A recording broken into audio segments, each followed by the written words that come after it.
Então, boa noite, pessoal. Bom, eu vou falar para vocês, vou dar uma visão geral do que é o X, só para me apresentar bem rapidinho. Meu nome é Carla Debona, eu sou professora, dou aula na Kaelo, na Lura, na FIAP, agora também estou dando aula na Mastertech e na Terra, todas elas relacionadas à experiência do usuário. Minha formação, eu sou designer por formação e tenho mestrado em comunicação e semiótica. E paralelo a isso, paralelo a essa parte mais de aula, professor, eu trabalho como consultora de UX, normalmente com startups em estágios iniciais, e além disso também sou fundadora de um projeto que se chama Reprograma, que incentiva a entrada de mulheres na tecnologia, porque os dados são bem pequenos, assim. E sou mentora de outros processos de startup, mentora de skills, etc e tal. Bom, tirando eu, assim, se vocês quiserem me achar nas redes sociais, qualquer rede social é Carla Debona, é só me procurar. Mas tirando eu um pouquinho, vamos falar de UX mesmo. E aí a primeira coisa que eu acho que vale a pena a gente começar falando é sobre, normalmente o que acontece é as pessoas confundirem bastante experiência do usuário com o UI, ou o User Interface que as pessoas falam, ou enfim, layouts, a parte de design, porque a parte que a pessoa, que o usuário, ele tem mais contato, assim, é aquilo que é mais tangível como a parte da experiência. E aí a gente confunde muito isso, é bem natural isso acontecer. Com certeza, a parte do design, a cor do botão, o layout, como ele é feito, interfere na experiência do usuário. Mas tem coisas que acontecem além disso, assim. Inclusive, é por causa disso que eu acabei estudando experiência do usuário e fui buscar esses conhecimentos, porque eu comecei a trabalhar com design digital há uns 10, 12 anos atrás. Meu primeiro estágio foi desenhando tela. E desde lá eu comecei a desenhar tela, e o que eu percebi é que começou a acontecer, para mim, pelo menos, quando eu estava desenhando tela, como eu era muito focada na parte estética, porque eu vinha do design gráfico, especificamente, a minha formação em design gráfico, eu estava muito focada em contar pixel, assim, em acertar o tamanho da tela, o detalhe das coisas, como é que funcionava. E aí eu percebia que começou a acontecer alguma coisa que o usuário não achava aquilo que ele tinha que fazer, ou não era claro para ele, ou ele não clicava, ou ele não via o botão, enfim, alguma coisa acontecia. E aí eu comecei a perceber que só o conhecimento estético, o conhecimento da parte visual, não estava dando conta o suficiente. E não tinha naquele termo o termo experiência do usuário. O X não era um termo que estava em voga ainda, ou as pessoas falavam muito pouco, ele era muito de nicho. Mas, naquela época, eu comecei a estudar a arquitetura de informação, usabilidade, coisas desse tipo. Comecei a buscar outras áreas que me ajudavam a projetar aquilo que a gente vai chamar de experiência do usuário. Então, assim, basicamente, experiência do usuário é quando a gente está preocupado com essa interação do homem-máquina através das interfaces. E aí, isso muda o tempo inteiro. Para quem trabalha com design digital, pensa que, por exemplo, ou com interface, né? Quem trabalha com a experiência do usuário para interface, pensa que a interface está mudando o tempo inteiro. Ora, a gente está projetando interface para computadores, que era muito forte. Aí, em 2007, veio o iPhone, que revolucionou o comportamento, os hábitos das pessoas, e a gente teve que começar a projetar a interface para telas muito menores. Aí depois veio o tablet, aí o notebook surgiu. Hoje em dia a gente já tem smartphone, a gente tem outros gadgets, tá vindo os óculos de VR, e aí vai ser outro jeito de projetar a interface. E o tempo inteiro a gente tem que descobrir qual é o jeito adequado de projetar a interface. E no mundo digital isso ficou muito, muito, muito forte, projetar a interface.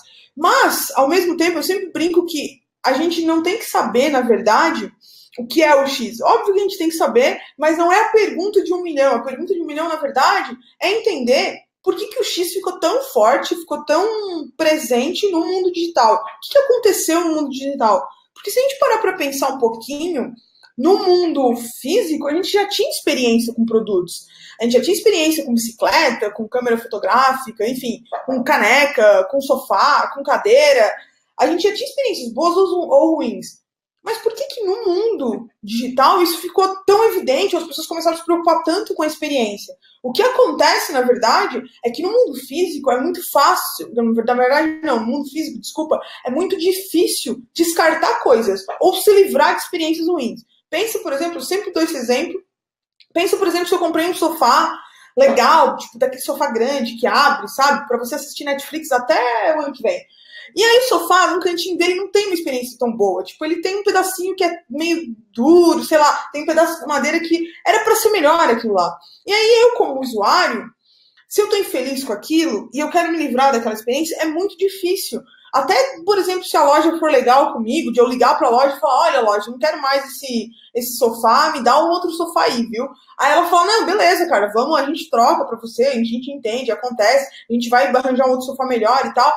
Aí a primeira coisa que eles vão me falar é, quando que você vai estar na sua casa pra gente poder pegar esse sofá? Porque eu não vou conseguir jogar o sofá pela janela, né? E aí eu vou falar, putz, vou ter que ficar em casa, vou perder um dia de trabalho, alguma coisa vai acontecer.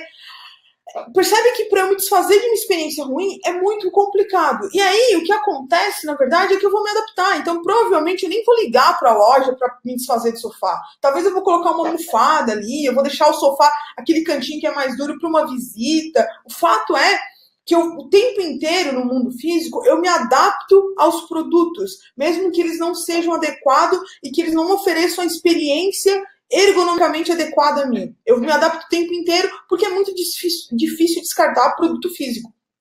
Se você parar para pensar no mundo digital, pensa comigo, quantos apps você já deixou de usar ou deixou de acessar algum site ou deletou algum app porque a experiência era ruim? Você já deve ter feito isso inúmeras vezes, você já deve ter ido para o concorrente buscando uma experiência melhor. E aí o que a gente percebe é que no mundo digital é muito fácil descartar coisas. É muito fácil me livrar de experiência ruim. Porque tem muitos concorrentes, porque é muito fácil destruir a empresa, vou colocar um aspas aqui, mas pense que como usuário em 3 segundos eu destruo o seu produto, porque eu não vou mais usar ele.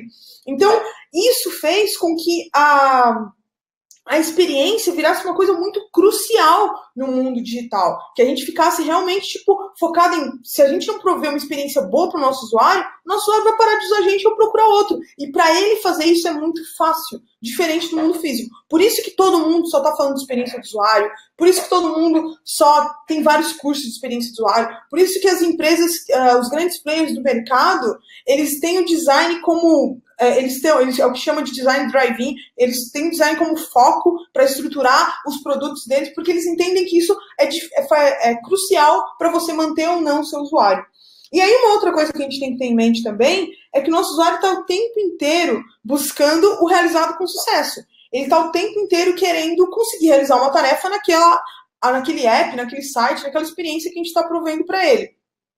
Ou seja, pensa, por exemplo, que, sei lá, no Pokémon GO, o usuário, o realizado com sucesso dele é quando ele consegue pegar o Pokémon, quando ele consegue jogar a bolinha lá e pegar o Pokémon. O realizado com sucesso não é só essa mensagem realizado com sucesso. No e-commerce, o realizado com sucesso é conseguir comprar um produto.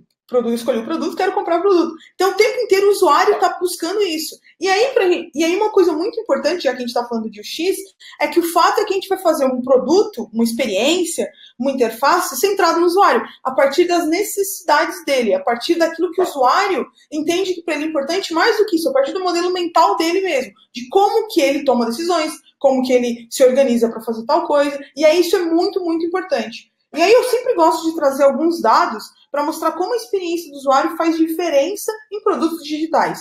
E aí, nesse caso que eu vou mais ler para vocês comentar um pouquinho, por exemplo, aqui no primeiro, 88% dos usuários alegam menos chance de retornar a um site depois de uma experiência de uso negativa. Que tem mais ou menos a ver com aquilo que um dos primeiros slides que eu mostrei, que foi aquele de quantas coisas você já deletou ou deixou de usar. Porque é isso, assim, é ruim, você já fica com um ranço, né? E aí você vai pro próximo, você vai buscar uma nova experiência em outro lugar.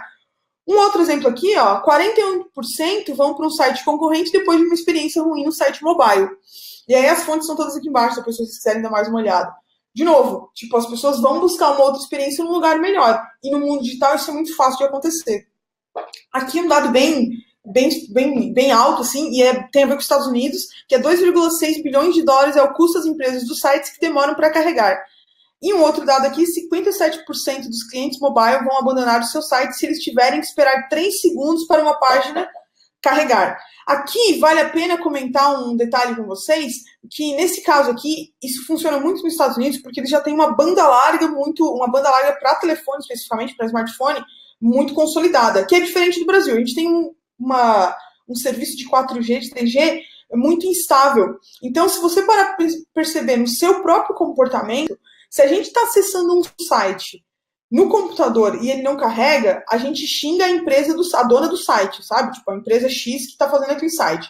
Se a gente tenta acessar esse mesmo site no celular, o que acontece é que a gente não xinga a empresa dona do site. Como a gente já tem essa experiência ruim com a internet, com a qualidade, com a velocidade da internet no celular, a gente vai xingar as empresas de telefonia. Seja TIM, Vivo, Oi, Claro, qualquer uma delas, porque a gente acha que nenhuma delas provém um serviço bom de internet. E aí esse dado funciona muito nos Estados Unidos e aqui no Brasil nem tanto, porque a gente ainda não atrela a experiência ruim no smartphone, principalmente relacionada a carregamento, a empresa que está produzindo o site. A gente atrela as empresas telefônicas porque elas não provêm um serviço bom. Então isso é uma coisa importante de considerar quando a gente vê esse dado no contexto dos Estados Unidos e no contexto do Brasil. E por último, 75% dos julgamentos dos usuários sobre a credibilidade de um site estão baseados na qualidade estética do site. Lembra que eu falei para vocês que a parte de user interface, o layout, ela faz diferença, interfere realmente na experiência do usuário. Mas não é só ela, tem outras coisas, inclusive performance, por exemplo, que é uma coisa muito mais da área de desenvolvimento do que da área do design, de conseguir cuidar disso. Performance tem a ver com código, então a gente também tem que criar a cultura de UX, eu já vou falar um pouquinho disso mais pra frente. Bom, eu trouxe esses dados, na verdade, sempre porque o que eu queria fazer, na verdade, é mostrar que, investir em boas experiências de uso faz diferença, é importante, e cada vez mais está ficando cada vez mais crucial ter isso em mente quando você está projetando um produto, porque o mercado digital está muito acirrado, e ainda mais que agora, se a gente considerar o mundo digital, a internet, os produtos digitais, o mundo de aplicativos, eles já estão bem maduros. Então, a gente não está mais buscando só uma experiência, mais ou menos, ou a gente o usuário ele tá mais permissível. Na verdade, ele tá esperando que funcione. Inclusive, uma tendência em experiência do usuário que vem para 2017, que começou, né, é que tem que funcionar. Então, usabilidade é um commodity, é o mínimo, é o que tem que funcionar. O que a gente está buscando hoje, em termos de experiência do usuário, é o wow effect, é aquela coisa do tipo, de usuário pensar, nossa, que legal tá usando isso aqui, nossa, que divertido tá fazendo isso aqui. Então, isso é uma coisa super importante de ter em mente. Assim, a experiência do usuário está cada vez mais importante para você conseguir ampliar e determinar o seu negócio. E aí, beleza, falei disso, convenci vocês de que a experiência do usuário é uma coisa muito legal. Como é que faz isso? Bom, provavelmente nesse slide vocês não vão conseguir ler nenhuma das palavrinhas, né, de propósito, porque eu só queria mostrar esse desenho feito pelo Envis em 2009, redesenhado também, em 2013, do Dan Sanfer, que mostra todas as áreas correlatas à experiência do usuário. E aí, pensa, eu falo que eu trabalho com experiência do usuário, mas eu não sei sound design, sabe? Eu não sei engenharia de áudio que está aqui no cantinho. Eu tenho curiosidade de psicologia, mas eu não tenho expertise disso. Assim, mas eu falei para vocês que eu trabalho com experiência do usuário. E todas essas áreas, elas são correlatas para você construir a experiência do usuário. E aqui, provavelmente, da parte de design de interface também, que foi onde eu comecei. Tem a arquitetura da informação aqui, que tem mais a ver com a interface, sim, com produtos digitais. E se a gente parar para pensar rápido em métodos entregáveis de experiência do usuário, numa listagem rápida, as mais básicas, a gente tem todas as ferramentas que a gente vai usar em algum momento enquanto a gente estiver tentando construir essa experiência para o usuário. E talvez eu também não saiba todas. E aí, como é que eu faço? Como é que eu digo que eu trabalho com experiência do usuário? E mais do que isso, para pensar. Quem é o ser iluminado que faz tudo isso, que sabe tudo isso de cor, que estudou todas essas áreas? Isso é bem impossível, na verdade, né? E aí, quando a gente pensa em experiência do usuário, a gente tem várias pessoas que vêm de várias áreas. E aí, aqui eu listei nesse slide os mais óbvios, assim, sabe? Mas se você for parar para pensar, por exemplo, a arquitetura de informação, que é organizar a informação, deixar ela de uma forma mais lógica para o usuário. Tem uma amiga minha que trabalha com experiência de usuário e a formação dela é biblioteconomia. Tipo, a princípio parece que não tem nada a ver com experiência do usuário. Mas o fato é que ela tem um conhecimento muito rico e provavelmente melhor do que o meu, por exemplo, para organizar a informação, para criar lógica em relação a contextos muito complexos. Então, quando a gente pensa em experiência do usuário, a gente tem que ter em mente que não adianta uma pessoa só produzir a experiência do usuário. Porque, na verdade, para você conseguir dar conta de todas aquelas áreas e conseguir realmente pensar a experiência do usuário de uma forma 360, você tem que criar uma cultura de UX na sua empresa. Você tem que e você tem que ter um time multidisciplinar. Porque lembra que eu falei de performance lá no início? E a performance, ela não é uma coisa que o designer consegue controlar. Na verdade, ele tem que convencer a equipe de desenvolvimento de que é importante isso, que faz diferença, que isso vai fazer com que a gente retenha ou não usuários, e que aí sim a gente cria uma cultura de UX. A própria pessoa que toma decisões dentro da empresa tem que acreditar que a experiência do usuário é uma coisa importante que faz diferença na hora de vender o produto. O nosso amigo Steve Jobs, por exemplo, era um cara que ele tinha essa visão, antes até do termo de experiência do usuário, de que você tinha que construir uma boa experiência para o seu usuário no produto, tanto que a Apple se preocupa desde sempre, inclusive, com quando abrir a caixinha, a experiência do unboxing. Então, a experiência está em todos os momentos e a gente tem que construir isso.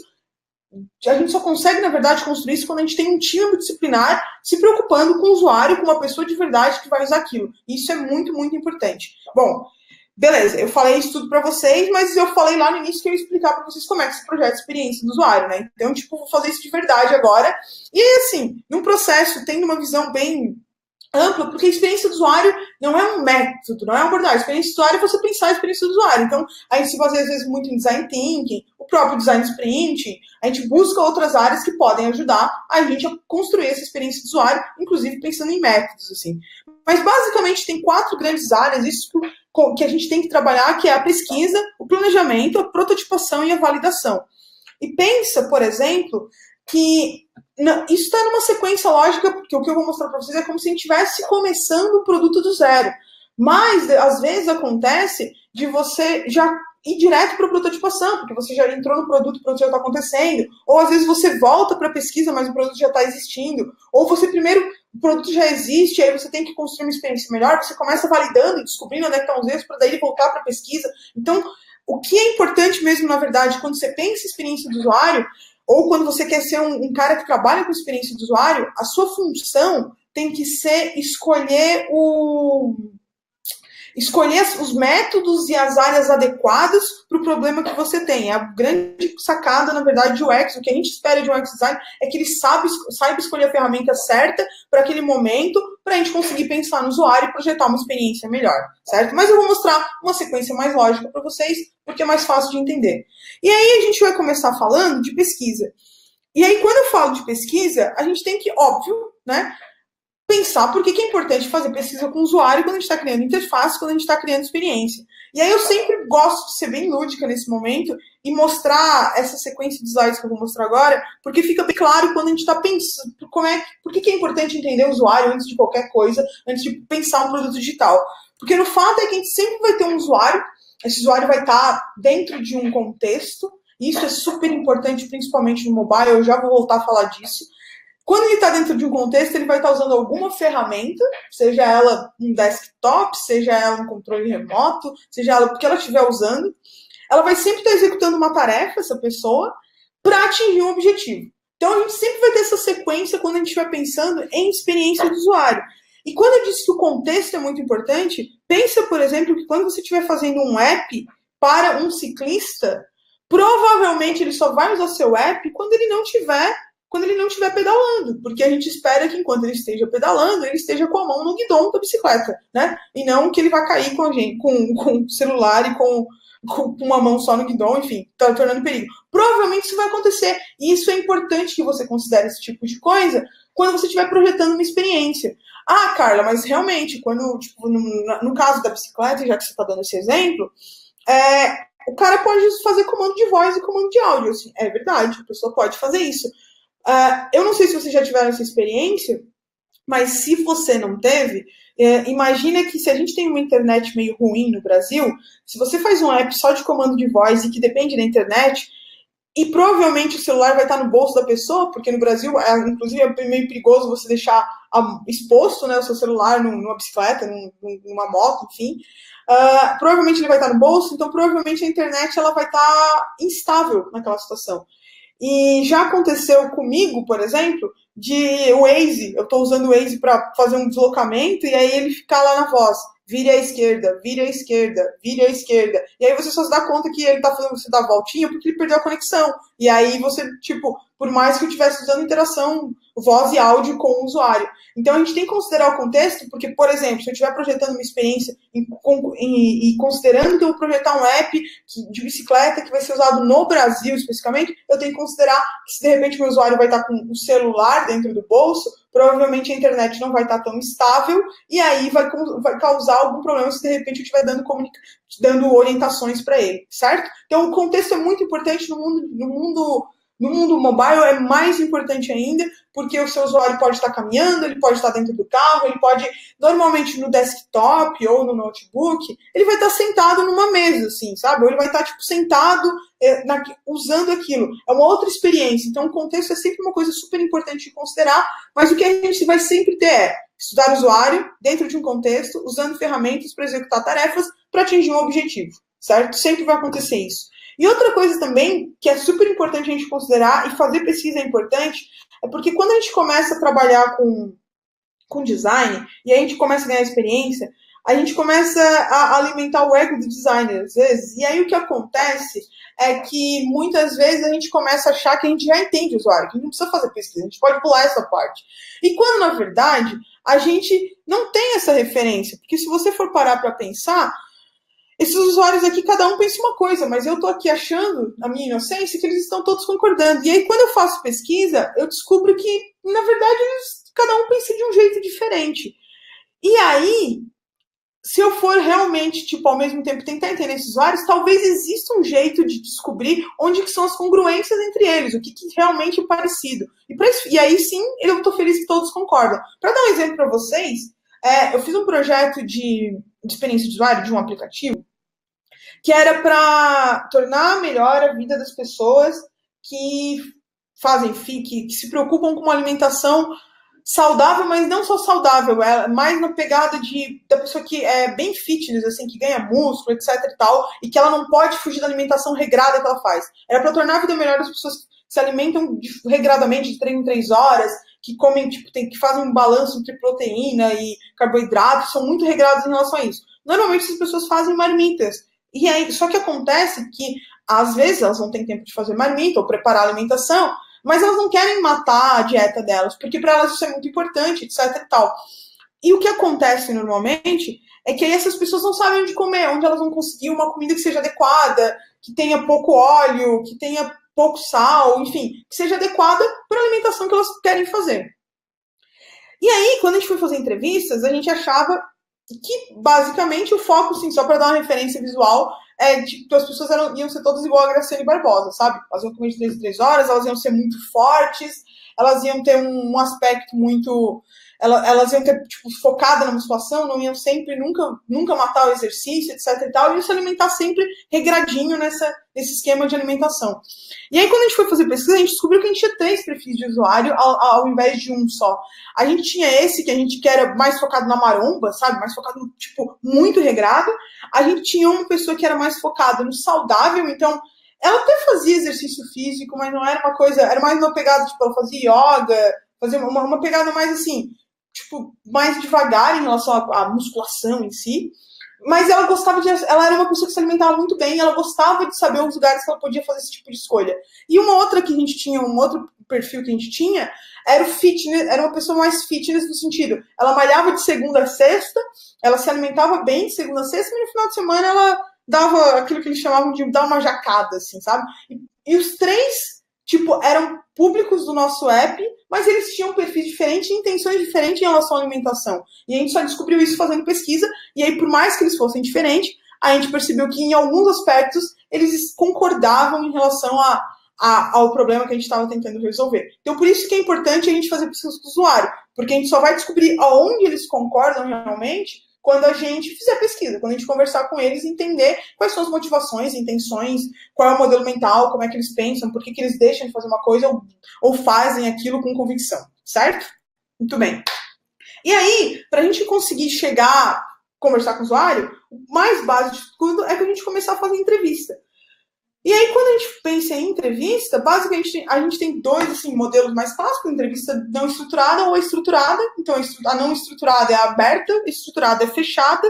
E aí, assim, quando a gente pensa nas duas, a entrevista não estruturada normalmente ela serve para te dar insights, quando você precisa obter impressões, quando você precisa entender o que como o usuário pensa, e às vezes até você não tem ainda um referencial. Então ele começa a te contar. Normalmente, quando a gente faz entrevistas não estruturadas, a gente faz perguntas: por que você pensa tal? Você pensa isso? Explica isso, me dá um exemplo, me conta mais sobre esse detalhe. O legal dessas entrevistas é que você realmente vai ter insight, porque às vezes a pessoa vai te dar uma resposta que você nem imaginava, né? Porque você não é o usuário. Mas, normalmente, se você faz... Essas entrevistas são difíceis de tabular e analisar, então você tem que determinar uma quantidade que seja razoável para você conseguir ter uma visão geral do problema, ter impressões legais, ter insights. Ao mesmo tempo, se você fizer muitas, você vai gastar muito tempo tabulando e talvez não caiba no seu projeto. Já as estruturadas, elas são perguntas fechadas. Normalmente você já dá as opções A, B, C, D. Um exemplo simples que eu sempre gosto de usar é: eu quero saber qual é a cor preferida para o meu usuário. Aí eu vou lá e dou a opção A é azul, a opção B é verde, a opção C é amarelo. Eu dei 3 opções para ele, então eu já acredito nessas hipóteses. Eu só quero descobrir qual é a mais adequada. Mas eu descartei o rosa, por exemplo, porque provavelmente em algum momento eu concluí que esse rosa não fazia sentido.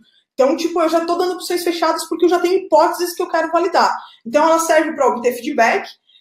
Normalmente é mais rápido de a gente analisar, porque são dados focados no quantitativo, né? Então, eu vou ter, 80%, 20%, etc e tal. Serve para validar informações que você já tem, porque você já tem alguma hipótese. Normalmente, ela não oferece novos insights, porque você já, por exemplo, nesse exemplo da cor, se os meus usuários preferissem rosa e eu não dei a opção de eles colocarem rosa, eu não vou saber essa opção, porque eu só dei 3 opções para o meu usuário. Então, normalmente, você vai validar as hipóteses que você já tem, e se você não deu uma opção de fazer essa questão ser meio aberta, ela ser misturada entre questão fechada e aberta, quando você coloca uma opção de outro, por exemplo, talvez ela vai te oferecer insights, certo? E aí, basicamente, quando a gente fala de entrevista, a gente tem esse tipo focado em questões abertas e fechadas. A gente pode, inclusive, fazer um mix entre as duas. E aí, óbvio que a gente tem outras formas de fazer pesquisa com o usuário. A gente pode fazer desk research, pode fazer... Eu só quis focar mais nessa parte do usuário em si, porque eu estou falando de experiência do usuário. E aí, imagina que a gente tem um monte de dados agora. A gente tem muitos dados. O que eu faço com esses dados, né? Como é que eu apresento esses dados, o que eu faço, gerar um relatório, etc e tal. A primeira coisa que a gente tem que ter em mente, na verdade, é que a gente precisa projetar com dados. Não significa só seguir os números. Envolve também uma coisa que é a observação, testes e a empatia com o usuário. E aí eu quero gastar um tempinho falando sobre empatia, porque a gente normalmente, quando a gente explica empatia de um modo bem prático, é se colocar no lugar do outro, né? Só que é difícil para mim, me colocar no modelo mental de uma outra pessoa que não seja eu. Então, assim, normalmente a gente vai tentar compreender o modelo mental da pessoa, compreender o histórico da pessoa, para entender por que ela toma a decisão daquele jeito que talvez seja diferente do meu, porque eu não sou a pessoa. E isso é uma característica muito importante, porque, afinal de contas, a gente está falando de experiência do usuário e tem um U de usuário ali no meio, e aí eu estou focado no usuário. Eu vou tomar decisões a partir do usuário. Lembra que lá nos primeiros slides eu falei que o design era centrado no usuário. Então, se a gente vai partir do usuário, todo o nosso processo vai ter que envolver empatia. Quando eu estiver pesquisando, quando eu estiver testando, quando eu estiver construindo as interfaces, eu vou sempre ter a empatia como um motor para eu tomar decisões, assim. Será que o meu usuário realmente vai usar isso ou não? Será que o meu usuário pensa desse jeito? Porque é muito, principalmente quando a gente está construindo telas e tal, ou quando a gente está na pressão porque a gente tem um prazo, acontece muito a gente começar a abandonar o usuário e tomar decisões meio que, não, mas eu acho que vai funcionar assim desse jeito. E o fato é que depois a gente paga lá na frente porque o usuário não vai entender aquilo que a gente projetou para ele, certo? Então a empatia é super importante. E aí, quando a gente fala de empatia, já que eu falei dela, uma coisa muito legal que a gente faz quando a gente tem muitos dados, a gente precisa construir, é um clássico de UX, é trabalhar com personas. É um método de segmentação do mercado, é uma ferramenta que utiliza pessoas fictícias, mas elas são baseadas em pesquisas. Ou seja, todos aqueles dados que a gente fez lá de entrevista, etc e tal, a gente vai construir uma persona, e aí essa persona vai ser a nossa referência de quem é o nosso usuário. Então, ela serve para a gente ser empático, porque a gente não pensa no usuário, esse ser abstrato. A gente normalmente vai dar um nome para essa pessoa, etc e tal. A gente vai encarar ele como uma pessoa mesmo, de verdade. E por que a persona é legal de usar? Porque, primeiro, a gente torna mais importante o time trabalhar pensando na pessoa de verdade. Existe uma pessoa que vai usar aquilo, sabe? E ela é de verdade, e se ela não conseguir usar, ela vai ficar muito frustrada. serve para a gente comunicar a característica de uma maneira mais sintética e fácil de ser compreendida, porque a gente está pensando como pessoa mesmo, e traz mais humanidade para dados factuais. Em vez de eu colocar 80% prefere o azul, já que eu dei aquele exemplo lá da pergunta, do que o amarelo, é tipo, o João prefere o azul. E aí, quando a gente pensa no João, a gente está tornando isso mais humano, a gente está trazendo um pouco mais de empatia e pensando, existe uma pessoa de verdade que vai usar isso. E aí, para mostrar para vocês um exemplo de persona construída, aqui, por exemplo, é um Matt de 29 anos, opa, desculpa, troquei sem querer, aqui é um Matt de 29 anos, e aí, por exemplo, tem aqui uma demografia, uma bio dele, tem as necessidades e os objetivos deles, que normalmente são atrelados ao problema que a gente está tentando resolver, as frustrações que ele tem, as chaves aqui, tipo, as características-chave dele, e aí, para quem está projetando interface, é legal de considerar isso uma persona, tipo, como é que, por exemplo, deve ser as interfaces para o match, para essa persona que a gente está trabalhando, para esse perfil de usuário. Ó, por exemplo, para ele é importante que a interface seja bem limpa, sei lá, ele deve gostar muito do Google, por exemplo, já que o Google é bem limpo. Ó, ele não precisa de tantos detalhes, assim. E ele gosta de bastante coisa social, então talvez ele goste bastante do Twitter, já que eu estou dando exemplo porque eu estou considerando que é uma interface bem limpa, que não é o caso do Facebook, e ele gosta bastante de social. Certo? E aí aqui, ó, o que é legal também é quais devices ele usa. Então, ele usa o mobile, tablet e desktop. Pense que, por exemplo, se você estivesse projetando para uma persona que fosse uma persona que servisse para mim, eu, Carla, provavelmente, se você estivesse considerando tablet, você ia se lascar, porque eu não uso tablet, eu uso desktop, eu uso, na verdade, notebook e mobile. Então, para mim, o tablet não faria diferença, porque eu não uso, tipo, não se adequa no jeito que, nos meus hábitos de vida, certo? Então, isso é super importante também. E aí, aqui, esse quadradinho vermelho é sempre uma frase de impacto. Lembra o exemplo que eu dei para vocês, relacionado àquele projeto de lugares que tenham comidas saudáveis e tal? Quando a gente estava fazendo entrevista, um exemplo, uma frase bem marcante que a gente colocou na persona quando a gente estava construindo, é que a gente recebeu nas pesquisas, quando a gente estava entrevistando o usuário, um deles falou assim pra gente, quando eu vou no Outback, eu fico bem triste. Aí eu falei pra ele, como que você fica triste? Me explica isso. Aí ele fala, então, é porque o Outback mata o meu treino, né? Mas às vezes eu quero ir no Outback só pra fazer uma social com meus amigos, conversar com eles, mas eu não quero comer lá. Só que aí meus amigos ficam pentelhando, que é só um dia, que é só isso, que é aquilo. Então, normalmente é um momento meio triste, assim, porque às vezes eu vou ter que abrir mão, mas eu não queria abrir mão, mas eu queria estar com eles, e aí foi bem legal, foi bem marcante de ver que isso que era uma dificuldade para ele. Parece uma coisa meio óbvia, é só ir lá e resolver isso, mas para ele era um grande problema, inclusive, daquilo que ele queria fazer com o corpo dele, que é se manter saudável, ao mesmo tempo ele queria ser social e se manter com os amigos dele. Então isso é uma coisa super importante também. Aí, depois que a gente fez pesquisa com o usuário e tal, a gente vai entrar na parte mais de planejamento. E nessa parte de planejamento, de começar a planejar o produto em si, é onde a gente começa a fazer escolhas e tomar decisões, certo? Aí o que acontece? Coisas, assim, óbvio que tem outras ferramentas, eu vou mostrar as mais clássicas para vocês. Sitemap, card sorting, user history e user flow, porque ajuda você a tangibilizar o seu produto. Porque até agora, se a gente tivesse um produto, a gente estava fazendo pesquisa com o usuário e entendendo ele. Mas nesse momento a gente tem que pegar todo esse entendimento, todo esse insight que a gente teve e começar a tornar isso de uma forma mais tangível. Então eu vou mostrar algumas ferramentas que são os clássicos, que a gente usa muito quando a gente está projetando a experiência do usuário. Bom, o sitemap é um dos métodos mais conhecidos de UX. Basicamente é um diagrama, né? E aí nesse diagrama ele mostra toda a estrutura para onde você pode ir, as opções que o seu usuário tem. Tipo, nesse exemplo aqui tem um caminho, e aí ele pode ir para outros caminhos, ele tem vários caminhos para seguir, e ajuda a visualizar a estrutura básica, a navegação geral de diferentes partes de um sistema, de um app, etc e tal. Vou mostrar esse exemplo para vocês aqui, ó. Aqui tem a homepage, que é a entrada, né, desse site aqui, e aí a partir da homepage você consegue ir para esses caminhos todos aqui, e aí depois ir para outros caminhos, etc e tal. Ele dá uma visão geral de um produto. Eu, Carla, particularmente, gosto de usar sitemap para fazer plataforma, sistema, esse tipo de coisa. Eu não gosto de usar muito sitemap para fazer app, porque como a app tem uma tela menor, eu prefiro usar especificamente o user flow, que é o fluxo sequencial mesmo. Como você tem uma tela menor, você tem que ser mais objetivo com o seu usuário e talvez dar menos opções de entrada e ser mais ter um fluxo certo para ele seguir. Mas tem gente que usa, é mais um uso pessoal, assim, dos projetos que eu fiz de aplicativo funcionaram melhor trabalhar com o Userflow. Eu já vou explicar o que é o Userflow e mostrar um exemplo também. Mas só queria destacar o sitemap, uso muito ele para fazer sistemas e coisas complexas, mas quando eu tenho uma tela maior, quando eu consigo dar várias opções para o meu usuário, de entrada para o meu usuário, que ele pode escolher como ele navega, por onde ele quer. Eu quero primeiro para o Filmmakers, depois eu vou voltar lá no contato e, tipo, ao invés de ser uma sequência lógica, certo? Uma outra coisa que a gente usa bastante é o card sort, e ele serve muito para a gente trabalhar com conteúdo, organização e taxonomia. Por exemplo, quando a gente pensa no card sorting, basicamente, tipo, igual nesse exemplo aqui da mesa,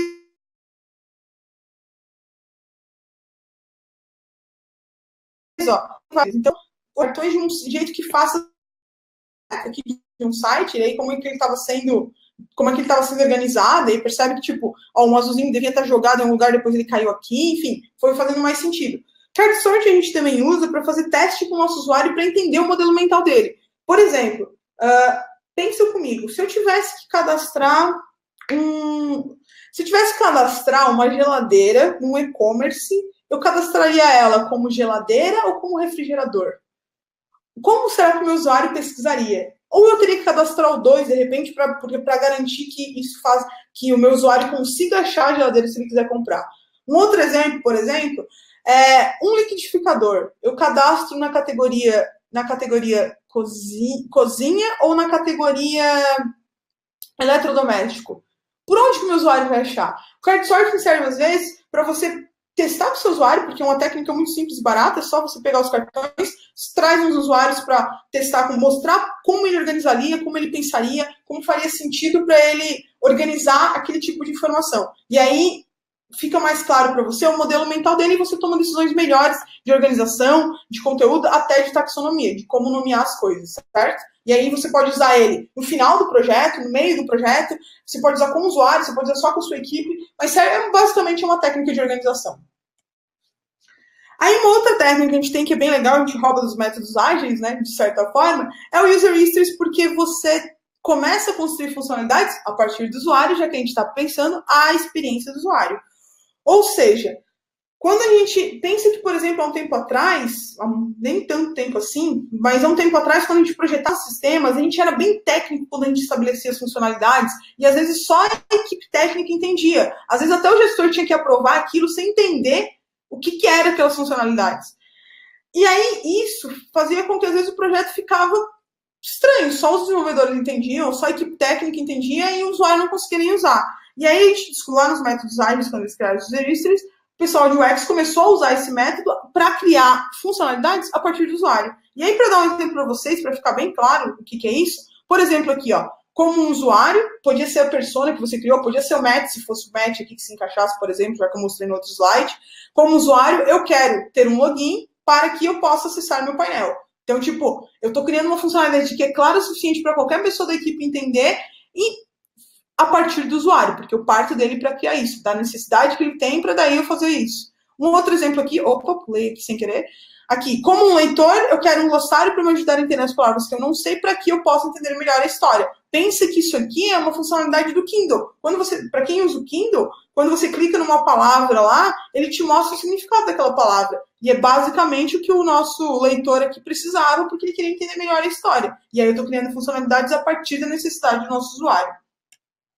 E o Userflow, que eu já tinha comentado, que eu acho que ele funciona melhor quando você está pensando em app ou até smartwatch, porque você tem que pensar numa sequência bem lógica, tem que ser bem simples, e aquele caminho tem que ser o caminho ideal que o seu usuário faria. Funciona bastante, porque basicamente você vai mostrar o caminho que o seu usuário vai seguir, o passo a passo mesmo que ele vai fazer, e serve para você entender as necessidades do usuário quando você constrói o fluxo. Aqui, um exemplo de Userflow recuperando senha esquecida. Parece meio óbvio, né? Porque, tipo, poxa, cara, isso aqui já é... Mas pensa como é complexo esse processo de recuperar senha. Porque aqui vai ter, ó, o visitante entra no site, aí ele tentou fazer o login, aí ele clicou no erro, aí, tipo, ele viu, vou clicar na mensagem do erro de esqueceu a senha. Aí ele vai, aqui no erro, ele recebeu uma mensagem de erro, aí ele falou assim, você, tipo, esqueceu seu password? Sim. Aí ele clicou no link, aí ele mandou resetar o password, tipo, tá vendo que... Aí ele foi lá no e-mail dele para checar, aí checou o link, aí voltou lá, ele gerou um novo password, aí ele mudou o password, aí isso foi gerado com sucesso, aí o password trocou, aí ele conseguiu se logar e entrou lá no sistema. Percebe que parece um negócio simples que a gente faz toda hora, mas alguém teve que pensar esse fluxo, e esse fluxo tem que ser claro para o usuário, para ele conseguir seguir. E aí você pode pensar em diversos fluxos para o seu usuário, em diversas formas que façam sentido, certo? E uma coisa super importante, porque eu só mostrei 4, até porque a gente tem uma horinha para falar mais ou menos aqui, mas assim, conheça os mais diversos métodos e ferramentas de UX, desenvolva a habilidade de escolher a mais adequada e descobrir suas próprias ferramentas e processos. E entender onde uma funciona melhor para os projetos que você está envolvido, onde outra funciona melhor. Acho que essa é a habilidade mais importante do UX. Ele entender qual ferramenta vai prover empatia suficiente para ele tomar uma decisão pensando no usuário que ele está tentando atender. Eu acho que isso é uma coisa muito importante e como UX é a característica que eu fico tentando desenvolver em mim o tempo inteiro. Eu fico aprendendo sobre vários canvas, mas eu fico tentando descobrir onde eu vou aplicar cada um deles, como eu faço para isso fazer sentido, certo? Muito bem. Aí a gente chega, supondo que a gente passou por essa parte de planejamento, a gente criou os fluxos do nosso produto, a gente vai chegar numa parte que é super importante, principalmente para quem é da área do Design Thinking, que é a parte da prototipação. Porque é a hora de a gente começar a tangibilizar de verdade o nosso produto. E prototipar é uma coisa muito boa, porque normalmente, quando a gente prototipa, a nossa ideia, aquilo que a gente está pensando, fica claro, é explícito e acionável. No sentido de que eu vou conseguir entender realmente o que está acontecendo. E uma outra coisa também é que se suas ideias não podem ser desenhadas, elas não podem ser feitas. Pensa mais ou menos que quando a gente começa a desenhar, a gente começa a tornar mais claro aquilo que a gente está imaginando. Só para vocês entenderem isso ficar bem claro, quando a gente está pensando tem uma ideia legal e a gente vai contar para alguém, só que essa ideia não está tão clara na nossa mente, e a gente conta tudo meio enrolado e a pessoa não entende, porque a gente não tem a sequência, a lógica daquilo que a gente está querendo contar. A gente só entendeu que aquilo é uma ideia muito legal. Quando a gente prototipa, a gente começa a descobrir até os problemas da nossa ideia. Nossa, isso aqui eu não tinha pensado, porque ele começa a ficar muito claro para a gente. Porque é explícito e é acionável. Isso é uma coisa super importante de ter em mente, certo? E aí, quando a gente começa, considerando o processo de UX, considerando que a gente está pensando em interface, considerando que a gente está pensando em produtos digitais, o jeito mais fácil de começar é fazendo esboços, porque ajuda a gente a entender melhor nosso problema, ajuda a gente a começar a ver como é que a tela vai funcionar, se funciona isso, se funciona aquilo. E aí, a gente não pode ter medo de desenhar. Eu sempre gosto de dar esse exemplo aqui de um projeto que eu fiz, que essas aqui são as telas finais, não são os sketches, tá? Essas são as telas finais do projeto. Mas eu sempre gosto de mostrar essas mesmas telas, o primeiro esboço que foi feito. E aí pensa que no primeiro esboço que você está fazendo, o seu foco não é deixar o produto final como está nessas telas aqui, com carinha de produto final. O seu foco, na verdade, é começar a imaginar como é que vai ser essas telas. E aí, pensa que é só um papel. Se você precisar, você joga fora. Tá tudo certo, é só um papel. Não foi nada projetado ainda. Mas não tenha medo de se arriscar em desenhar. E eu vou mostrar esse desenho, vocês não podem rir, hein? Porque essas são as mesmas telas que a gente tinha feito do produto original. Tipo, essa é a versão final do produto. Percebe que são a mesma tela. Só que aqui, ó, tá vendo que o botãozinho de mais tá aqui no cantinho? Ele tem bastante destaque nessa primeira versão. E aqui, esse botãozinho de mais, ele vai parar aqui, sem o mais, e tá escrito new, porque era um produto feito nos Estados Unidos, enfim. Tá vendo que, tipo, ela até mantém a mesma estrutura, mas a gente vai refinando, porque a gente vai prototipando melhor, prototipou a primeira versão que foi essa, aí depois a gente vai descobrindo, a gente vai refinando até chegar na versão final. Mas esse processo de prototipação tornou cada vez mais claro o que era mais importante, o que era menos importante, etc. Enfim, as melhores decisões que a gente tinha que tomar. Mas basicamente são as mesmas telas. Vou colocar um aspas aqui. Eu sei que vocês não estão vendo eu fazer um movimento com a mão, mas é um aspas assim, porque elas mudam um pouquinho de configuração, mas elas têm uma coisa parecida. Por exemplo, ó, aqui a gente tinha o sign-up, que a pessoa ia poder se logar sem precisar ter redes sociais. Mas aí, enfim, foi tomada decisões no modelo de negócio e percebe que a pessoa só pode se logar com rede social. Se ela não tiver rede social, ela não pode participar desse produto em si, porque era um requisito do projeto, certo? Enfim, só para mostrar para vocês o quão importante prototipar e não ter medo de fazer esboço. e não ter medo de fazer esboço feio. E pensa que eu, como designer, eu ainda tenho que justificar esse desenho feio, porque, né, tipo, normalmente a gente espera que o designer esteja desenhando lindo e maravilhoso, mas nessa fase, eu tô só tentando tirar aquele fluxo que a gente construiu para deixar mais claro essas ideias. Então, nunca tenha medo de desenhar quando você estiver na fase de protótipos. Aí, uma coisa, depois que a gente faz esse primeiro protótipo, a gente vai para o caminho que a gente começa a trabalhar com o iframe, que é, assim, é o esqueleto do site, basicamente. A gente começa a ter mais claro as hierarquias, como é que as coisas funcionam, a gente começa a ter mais claro o tamanho das coisas. A gente ainda não tem o design em si, a parte da interface em si, que o usuário vai ter contato, mas a gente já tem mais claro as disposições, mais do que o primeiro esboço que a gente fez, que era a nossa primeira tentativa.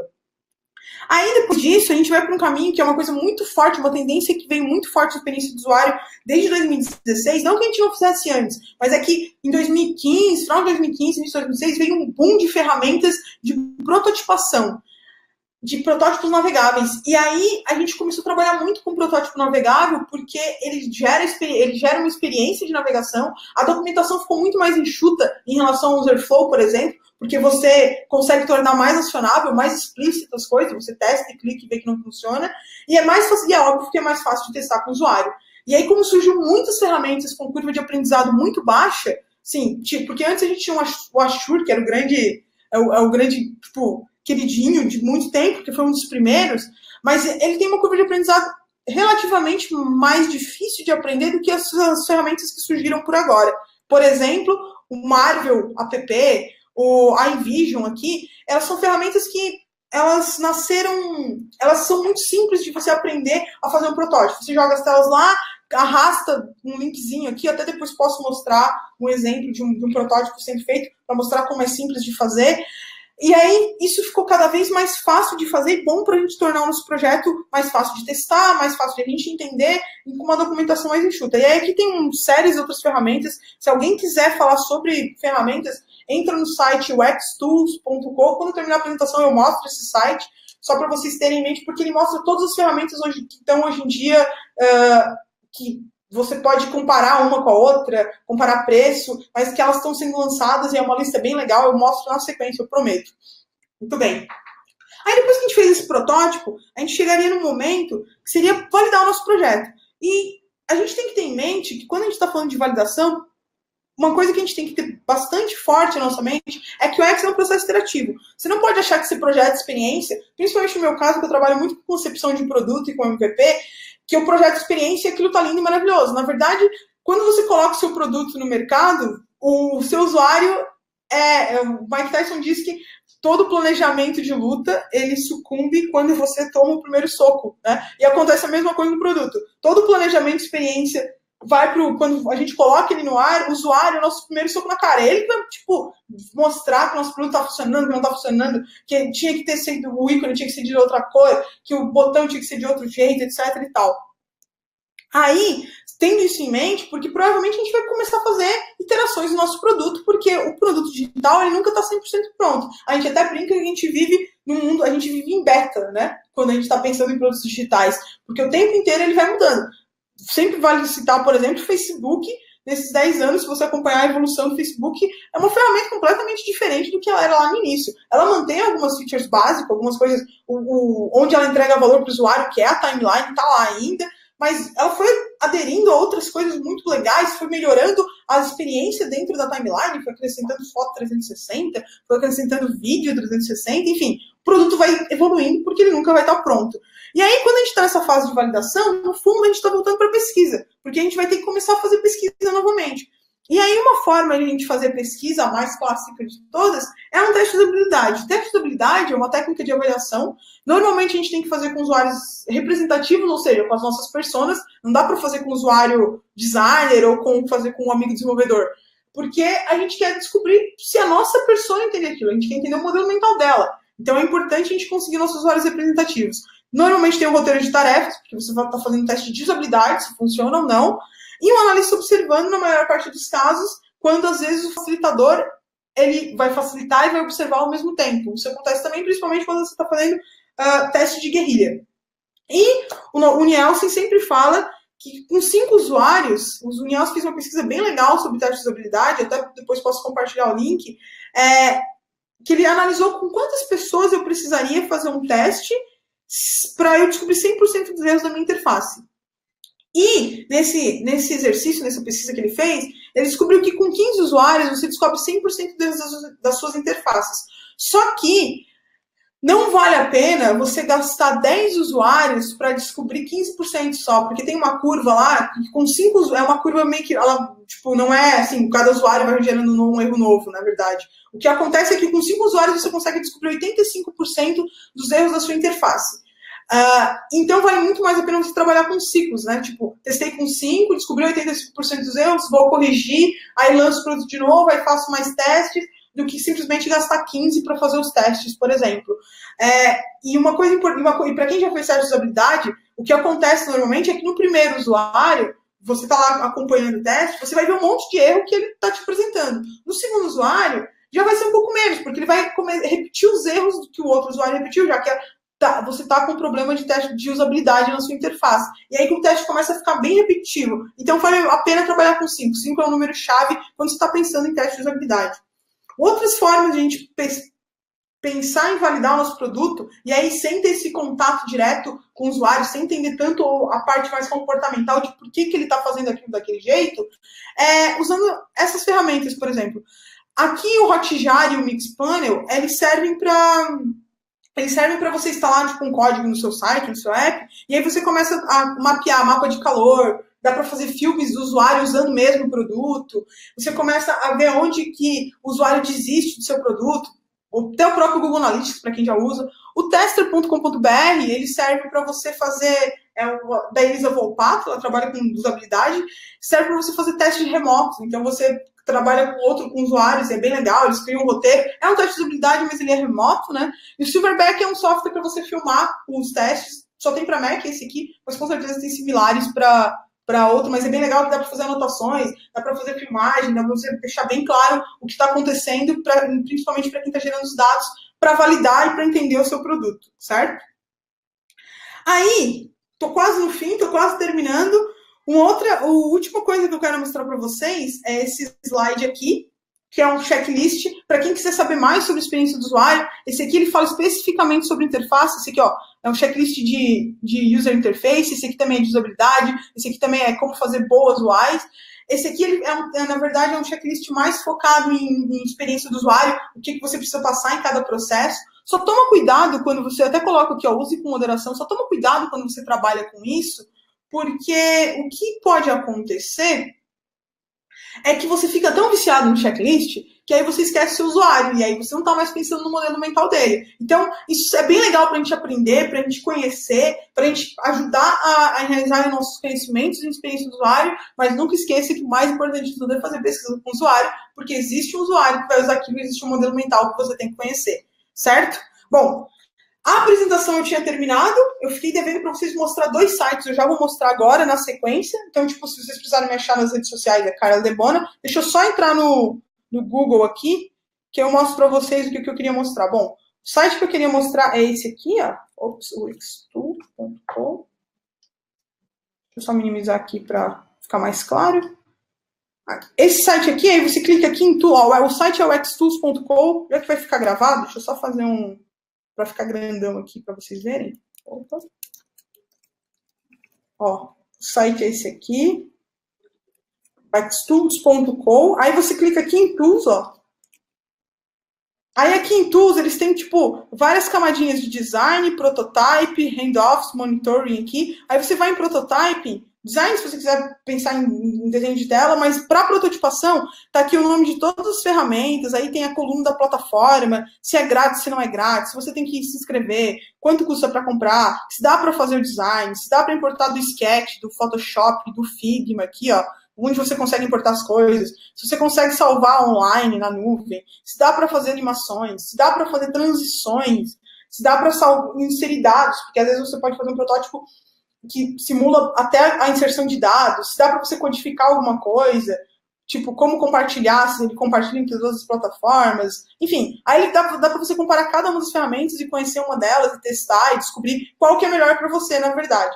E eu tinha falado, eu vou abrir o Marvel, porque o Marvel já vai ter um projeto lá que eu posso mostrar, só para mostrar para vocês, como é que funciona essa coisa da prototipação, que eu disse que a curva de aprendizado é muito baixa. Então, por exemplo, no caso do Marvel, você pega um projeto, deixa eu pensar um projeto, esse aqui eu posso pegar. Você pega esse projeto aqui, dá um view projeto, imagina que eu adicionei as imagens aqui, ó, do meu computador, do Dropbox, e eu podia fazer com papel também, eu posso mostrar isso para vocês.